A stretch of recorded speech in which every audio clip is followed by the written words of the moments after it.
Hi everyone, so the budget has been released to the public and it outlines the migration planning levels. Now, one of the main things that people are assuming that they're getting more and more strict. In certain ways, yes, but in a lot of ways, they're trying to maintain the migration levels. It's not that they've made a huge reduction. Previous or current financial year, at the moment, 190,000 was the planning level.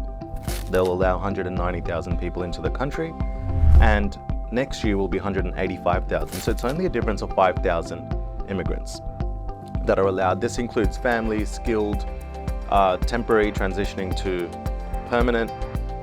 So a lot of things to take into consideration. One of the main things to consider is that student visa requirements are becoming more and more strict, and that we think this will carry on until the election next year. And after the election, I think it will loosen up again, because that is foreign income coming into Australia. So from an economic perspective, it is quite useful for various industries, including the work and support that these international students provide for temporary work to small and medium and sometimes large businesses within Australia. So we think that'll bounce back eventually, but it is important to note that not too much is going to change.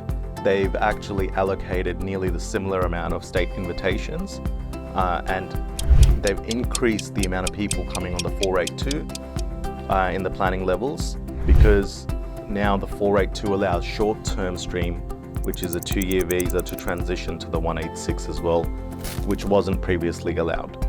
So that's changed in the current financial year for FY23 and to 24. So make sure when you're strategizing your immigration journey, you take these things into account, and don't put too much pressure on yourself. Try your best, pursue every pathway, and hopefully one of them will pan out. Obviously, if you do have a sponsor like the 482 186, it's a little bit easier because there is a sure shot that you will be able to transition under the current regulations.